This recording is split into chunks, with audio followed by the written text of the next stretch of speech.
नमस्कार, आप देख रहे हैं टैक्स गुरु। मैं हूं प्रियंका संभव। टैक्स सेविंग से लेकर टैक्स प्लानिंग करिए हमारे साथ, क्योंकि टैक्स तभी बचेगा जब आप करेंगे सही प्लानिंग। और आपकी परफेक्ट टैक्स प्लानिंग में आज हमारी मदद करेंगे टैक्स एक्सपर्ट शरद कोहली। शरद के सामने हम रखने वाले वो तमाम सवाल जो आप हमें लगातार भेज रहे हैं, लेकिन सबसे पहले बताते हैं आज क्या कुछ खास रहने वाला है टैक्स गुरु में आपके लिए। सबसे पहले हम बात करने वाले हैं स्क्रूटनी की। स्क्रूटनी का नोटिस अगर आपको मिलता है तो क्या हो आपका अगला कदम। जानिए कब तक आपके खाते में आएगा टैक्स का रिफंड, और देर अगर लग रही है तो इसके पीछे क्या वजह हो सकती है ये भी समझने की कोशिश करेंगे। और क्या टैक्स बचाने के लिए जरूरी है प्रॉपर्टी से हुए पूरे कैपिटल गेन का निवेश। तो ये तमाम टॉपिक्स हैं जिन पर हमारा फोकस रहने वाला है, लेकिन सबसे पहले बात करते हैं स्क्रूटनी की। ये शब्द सुनते ही डर लगने लगता है। शरद, इनकम टैक्स रिटर्न तो भर दिया, लेकिन अब कहीं ना कहीं एक स्क्रूटनी का एक लेटर अगर इनकम टैक्स डिपार्टमेंट की तरफ से आ जाए तो क्या होगा? पसीने छूट जाते हैं। समझाइए ये स्क्रूटनी क्या होती है और हमें डरना चाहिए इससे। देखिए प्रियंका, वो जो स्क्रूटनी का लेटर है वो बहुत सुहावना तो नहीं लगता है। ये तो बात आपकी माननी पड़ेगी, क्योंकि वो लेटर हमसे ये पूछता है या हमें ये बताता है कि आपका जो केस है जो आपने फाइल की थी वो कुछ औरों से अलग हो गया है। औरों से अलग इस प्रकार हो गया है कि इनकम टैक्स विभाग, कर विभाग आपसे कुछ बातें जानना चाहता है, कुछ ऐसी बातें जानना चाहता है जो कि आपकी आयकर विवरणी में शायद ना लिखी गई हो, और अगर लिखी भी गई हैं, दी भी गई हैं, तो उनके बारे में और गहराई में इन्वेस्टिगेशन करना चाहता है। तो ये तो हुई प्रियंका स्क्रूटनी की बात। अब करदाता ये सोचता है कि मैं ही क्यों, मेरा केस क्यों उठाया गया, क्योंकि सब करदाताओं का तो केस स्क्रूटनी में नहीं आता है। तो उसको सबसे पहले जो मन में सवाल आता है कि मैं क्यों, आखिर मुझे क्यों उठाया गया। तो हम दो चार वजह जान लेते हैं कि क्यों उठाया जाता है। एक तो प्रियंका, कर विभाग ने एक सिस्टम किया हुआ है जिसको हम CASS कहते हैं, कंप्यूटर एडेड स्क्रूटनी सिलेक्शन। तो कुछ तो कंप्यूटर से कुछ केस सॉफ्टवेयर अपने आप उठा लेता है रैंडम बेसिस पे। कुछ वजह होती है कि कई बार 26AS में मिसमैच हो जाता है। उसकी वजह से कर विभाग जानना चाहता है कि कौन ठीक है, आप ठीक हैं या डिडक्टर ठीक है, कौन ठीक है। दूसरी वजह यह हो सकती है, बल्कि तीसरी वजह यह हो सकती है कि आपके बारे में किसी ने वहां कोई शिकायत करी हो, कोई कंप्लेंट डाल रखी हो, उसकी वजह से आ सकता है। चौथी वजह यह हो सकती है कि आपने कोई बड़ा ट्रांजैक्शन किया हो। जैसा कि हम सब जानते हैं कि आजकल AIR फाइल होती है, बैंक्स फाइल करते हैं, रजिस्टरिंग अथॉरिटी फाइल करती हैं, कार के डीलर्स फाइल करते हैं, जो कि बताते हैं कि आपने भारी खर्चा किया है। तो उनको अगर कहीं से खबर आपका पैन नंबर डाल के आती है तो वो इस केस को स्क्रूटनी में उठा लेते हैं। तो ये वजह होती है स्क्रूटनी में आने की। अच्छा तो नहीं लगता है, पर करना जरूर पड़ता है। तो पहले तो लेटर अगर स्क्रूटनी का आ गया तो सबसे पहला काम तो आप घबराएंगे, लेकिन घबराने के बाद आप टैक्स पेयर को क्या बताना चाहेंगे, क्या करना है? मैं प्रियंका CNBC आवाज के माध्यम से बताना चाहूंगा कि इस लेटर से बिल्कुल भी घबराना नहीं चाहिए। आप स्वयं इस लेटर का भुगतान कर सकते हैं। आप स्वयं जाके, जो उसमें एक तारीख डली होती है, आपके असेसिंग ऑफिसर के नीचे साइन होते हैं कि मुझसे आके आप मिलिए। प्रियंका, चिट्ठी का जो लैंग्वेज होती है वो इतनी डरावनी नहीं होती है। उसमें बड़े तमीज से लिखा होता है कि आप आइए, आप आके बताइए, हम कुछ जानना चाहते हैं। तो जो तारीख उसमें लिखी होती है उस तारीख पर आप इनकम टैक्स विभाग में पहले तो आप जाइए। आपको शुरू में कुछ ले जाने की जरूरत नहीं, आप पहले जाके उनके सामने उपस्थित हो जाइए। उनको बताइए, हाँ जी आपने बुलाया था, हम आ गए हैं, बताइए आप क्या पूछना चाहते हैं। तो वो आपको एक क्वेश्चनेयर देते हैं, आपको कुछ सवाल वो लिखवा देते हैं। ये प्रियंका स्क्रूटनी जो है थोड़ा थोड़ा कोर्ट केस की तरह चलता है। इसमें तारीखें लगती है, क्योंकि एक ही तारीख में ना तो कर विभाग कुछ नतीजे पे पहुंच सकता है, ना ही करदाता एक ही तारीख में सारा कुछ विवरण अपना दे सकता है। तो क्या शरद इसमें टाइम लग सकता है इस केस को निपटने में, एक कंक्लूसिव सा एक एंड पहुंचने में? एक एवरेज टाइम प्रियंका जो देखा गया है, लगता है 4 से 5 तारीख में। ज्यादा भी खिंच सकता है और 1-2 तारीख में भी हो सकता है, पर ऐसा देखा गया है कि 4 से 5 तारीख में, क्योंकि कई बार कर अधिकारी भी बहुत व्यस्त होते हैं, उनके पास समय नहीं होता, उनके पास बहुत सारे केसेस होते हैं, तो वो आपको जल्दी में अटेंड करके कहते हैं चलिए अगली बार आइएगा। कई बार करदाता के पास सारे कागजात, सारे दस्तावेज उपलब्ध नहीं होते, वो कहते हैं मैं इकट्ठा करके लाऊंगा। तो 4-5 तारीख ऐसा देखा गया है लगती है। आप खुद नहीं जाएं तो आप अपने कर सलाहकार को भी भेज सकते हैं, और हमारी यही मुहिम है कि आप खुद जाके करें, क्योंकि आपने कुछ गलत नहीं किया है, आपके पास कुछ गलत तथ्य नहीं है, सिर्फ कर विभाग को आपको जाके कुछ विशेष विवरण देना है। तो यानी एक तरह से एक मिनी इंटरव्यू होगा जिसमें आपने जो भी जानकारी दी है उसके बारे में कुछ और एडिशनल इंफॉर्मेशन मांगा जा सकता है। जी हाँ, एडिशनल इन्फॉर्मेशन माना जा सकता है, क्योंकि जिसका केस प्रियंका स्क्रूटनी में आता है, हमें समझने वाली बात क्या है कि कर विभाग मूल रूप से जानना चाहता है कि आपकी जो इनकम है, जो आपने डिक्लेयर करी है, वो इनकम आपसे मैच कर रही है कि नहीं कर रही, आपके रहन सहन के तरीके से, आपके जो एसेट्स हैं, जो आपके पास वेल्थ है, जो आपने संपत्ति इकट्ठी करी है, दोनों में कहीं मिसमैच तो नहीं आ रहा, या कोई ऐसी इनकम तो नहीं है जो कि टैक्स में डिक्लेयर होने से रही गई है, जिसके बारे में कर विभाग को पहले से पता है परंतु आपने डिक्लेयर नहीं की है। कई बार करदाता को वहां जाके कुछ हैरान होने वाले तथ्य भी पता लगते हैं, जो कि जानबूझकर या अनजाने में भी हो सकते हैं। तो ये सब वो जानना चाहते हैं। उसमें वो आपकी बैंक स्टेटमेंट मांगेंगे, उसमें आपका सारा संपत्ति का विवरण मांगेंगे, आप घर में क्या खर्चा करते हैं, आप रहन सहन में कितने पैसे महीने में खर्च करते हैं, वो देखते हैं कि आपका घर का खर्चा और आपकी आमदन जो है वो आपस में मैच करती है। ऐसा तो नहीं आप खर्चा 1 लाख करते हैं पर आपकी आमदनी तो 50,000 रुपए है, तो वो ये बाकी का पैसा कहां से आ रहा है। कई बार वो परिवार वालों की आय के बारे में भी पूछ सकते हैं। इतनी सब जानकारी, वो आपके कितने बच्चे हैं, कौन से स्कूल में जाते हैं, कितनी फीस जाती है, यहां तक भी पूछा जा सकता है। तो इससे घबराना नहीं चाहिए। तो खुद ही जाए टैक्स पेयर या टैक्स कंसल्टेंट, किसी प्रोफेशनल? देखिए, हम तो बार बार यही कहते रहे हैं, सीएनबीसी आवाज का ये मंत्रणा रही है, हमेशा से ये मंशा भी रही है कि आप अपना केस स्वयं अटेंड करें, परंतु किसी वजह से आपको लग रहा है कि कहीं जाके आप फंस गए हैं, कोई ऐसा सवाल उसने पूछ लिया है जो आपको समझ नहीं आ रहा कि क्या इसका जवाब दें, तो आप किसी कर सलाहकार की मदद ले सकते हैं, पर कोशिश करें कि अपने आप ही करें। बिल्कुल। और एक और चीज जिसका इंतजार होता है जब हम रिटर्न भरते हैं वो है रिफंड का। सभी को इंतजार रहता है कि जो वो एक्स्ट्रा टैक्स कट गया उसका रिफंड कब मिलेगा, लेकिन ये इंतजार लंबा भी खिंच सकता है। लेकिन अभी जो इनिशियल नंबर्स मिल रहे हैं, शरद मैं आपसे शेयर करना चाहूंगी, इनकम टैक्स विभाग ने जो एक इनिशियल रिपोर्ट दी है उसके मुताबिक उन्होंने अभी तक जो है 14,332 करोड़ का रिफंड दे दिया। करीब 54-55 लाख लोगों को रिफंड मिल गया है।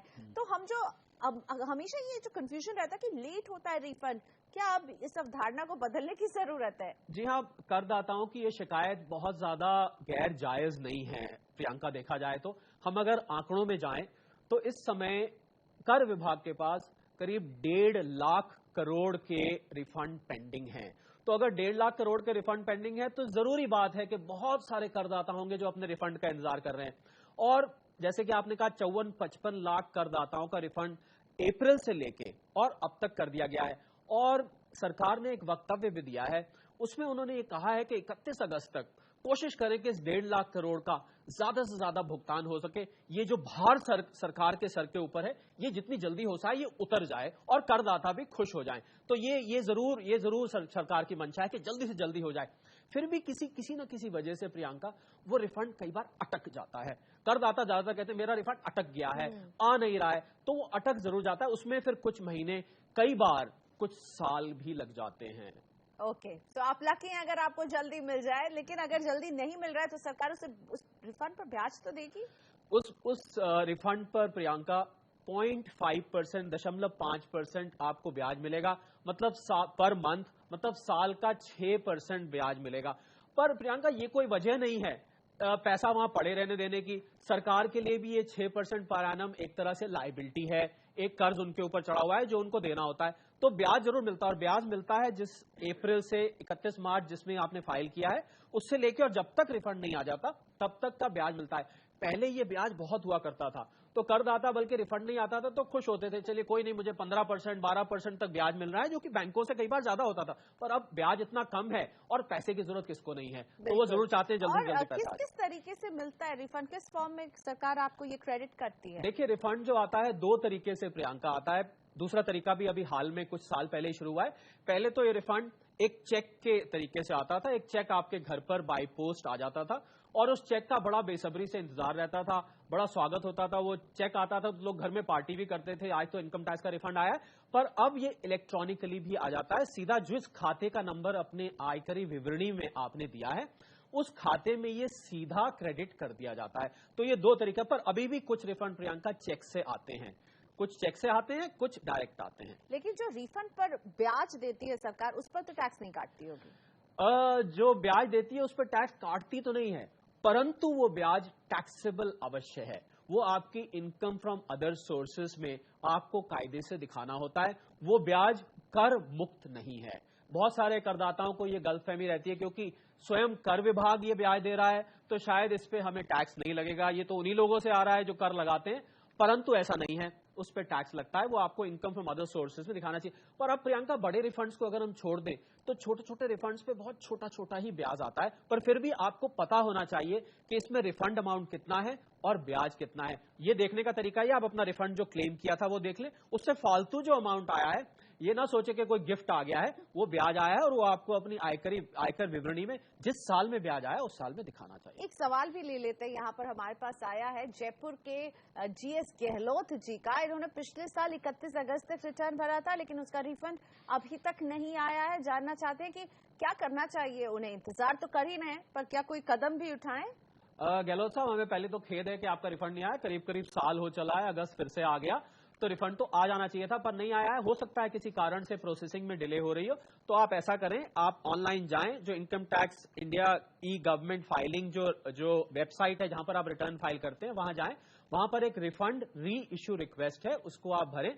उसके अलावा जो आपका कर अधिकारी है जिसके अंतर्गत आपकी रिटर्न आती है, जिस शहर में आप हैं उस शहर के कर अधिकारी के पास जाएं, वहां भी आप एक लेटर सबमिट कर दें, एक एप्लीकेशन सबमिट कर दें कि मैंने किया था, तो वो लोग भी फॉलो अप करेंगे और जो डिजिटल सिस्टम है उसमें भी वो रिफंड री रिक्वेस्ट चली जाएगी। तो चलिए लेते हैं एक ब्रेक। यहाँ पर हम उम्मीद कर रहे हैं कि आपकी स्क्रूटनी और रिफंड से जुड़े कुछ सवालों का जवाब आपको जरूर मिला होगा और अभी भी कोई कंफ्यूजन बाकी है तो आप अपने सवाल हमें जरूर भेजेगा। आगे हम शामिल करेंगे अपने दर्शकों के सवालों को, बताएंगे कैसे बच सकता है प्रॉपर्टी की बिक्री से हुआ कैपिटल गेन।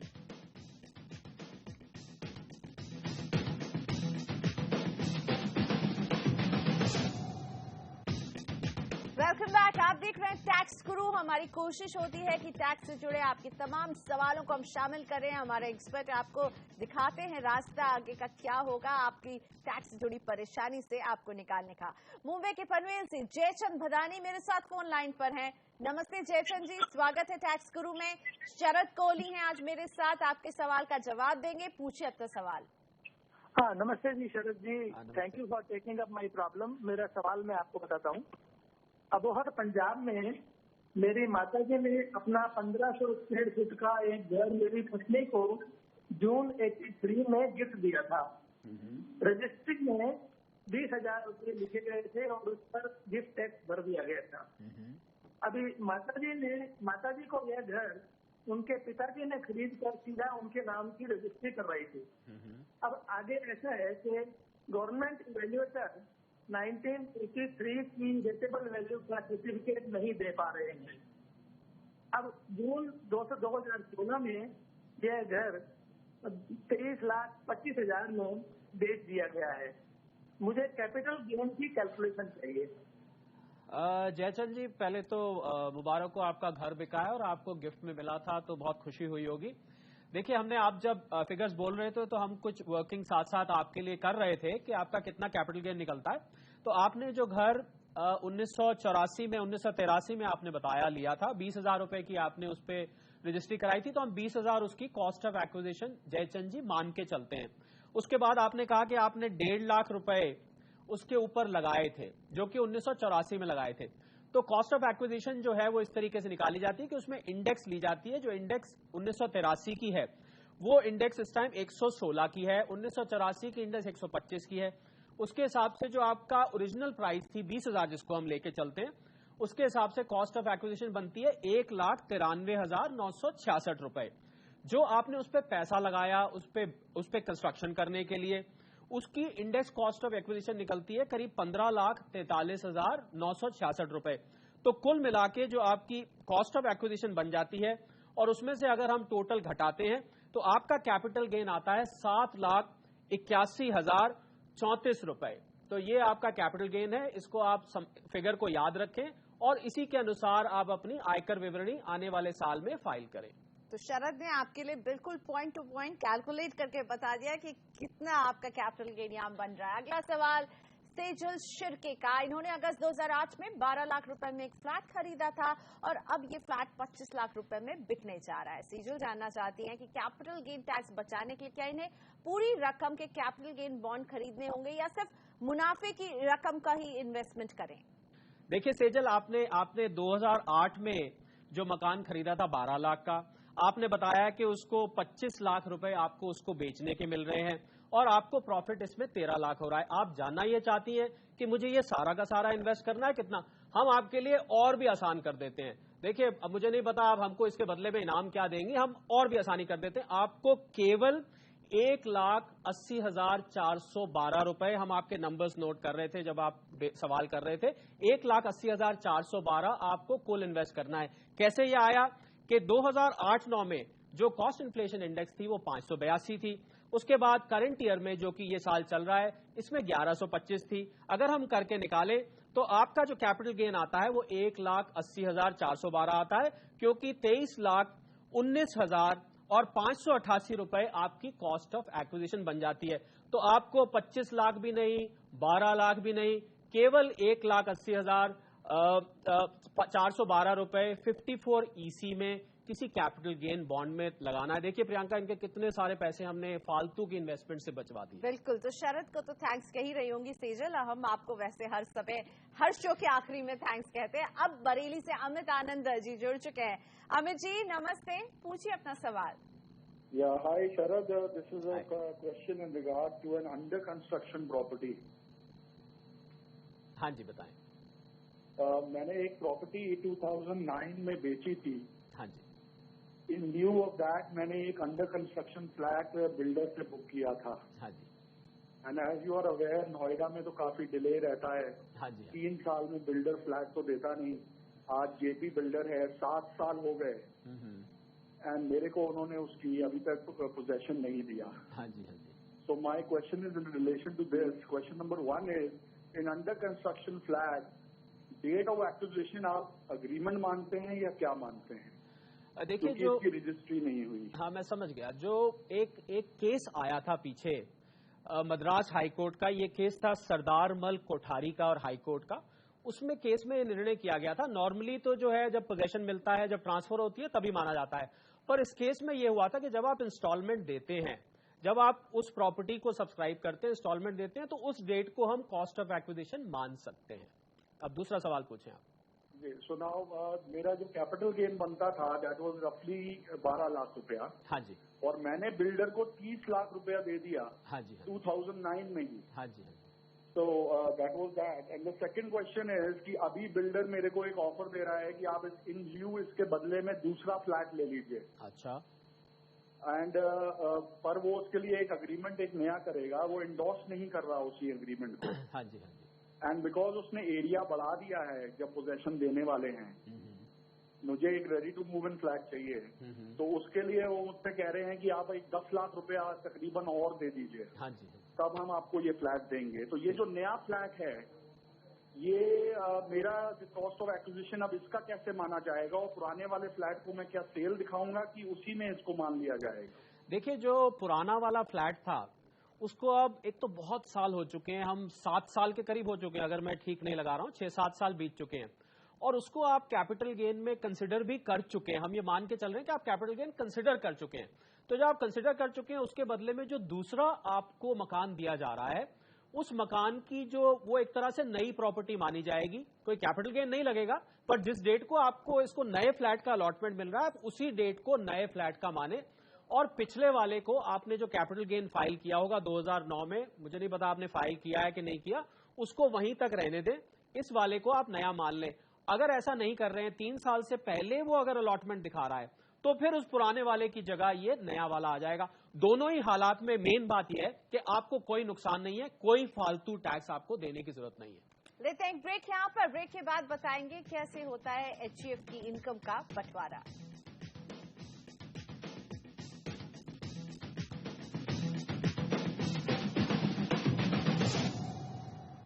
Welcome back. आप देख रहे हैं टैक्स गुरु। दूर करते राजेश अग्रवाल की परेशानी। इनके HUF से इन्हें 6 लाख रुपए से ज्यादा की इनकम हुई है। इस HUF में 4 लोग हैं, तो राजेश जानना चाहते हैं कि क्या वो लोग इस इनकम को आपस में बांट सकते हैं? देखिए राजेश, इसमें जो है जो एचयूएफ होती है, जब उसमें इनकम का बंटवारा होता है तो सेक्शन 2 के अंडर प्रियंका इनकी वो इनकम एग्जेम्प्ट होती है। तो हम जो एचयूएफ के मेंबर्स होते हैं उनको को पार्टनर्स कहते हैं, और जो एचयूएफ का मुखिया होता है उसको हम कर्ता कहते हैं। तो कर्ता जो भी डिस्ट्रीब्यूशन करता है अपने को पार्टनर्स के नाम, वो कंप्लीटली एग्जेम्प्ट होता है। इसके सपोर्ट में एक रूलिंग भी है जिसके अगेंस्ट ये चलता है। रूलिंग का नाम है, अगर आप जानते, शांतिलाल शाह का एक केस था जिसमें यह निर्णय किया गया था कि जो भी बंटवारा होगा वो उसमें सिर्फ उसमें शर्त ये रख दी गई थी कि जो कर्ता है और जो बाकी के उसके बेटे हैं या परिवार के जो भी सदस्य हैं वो उसको आपस में बराबर बराबर बांटे। वैसे ये कर्ता के हाथ में होता है कि वो कितना कितना देना चाहता है, पर ये एक पारिवारिक समस्या है, इसको हम टैक्स में नहीं लेते हैं। तो आपके हाथ में ये पूरी तरह से राजेश एग्जेम्प्ट है। शुक्रिया शरद, हमारे शो में शामिल होने के लिए, टैक्स बचाने के लिए और हमारे दर्शकों की मदद करने के लिए। आज के लिए इतना ही। अगले हफ्ते हम फिर हाजिर रहेंगे अपने टैक्स एक्सपर्ट के साथ और करेंगे आपकी मदद। नमस्कार।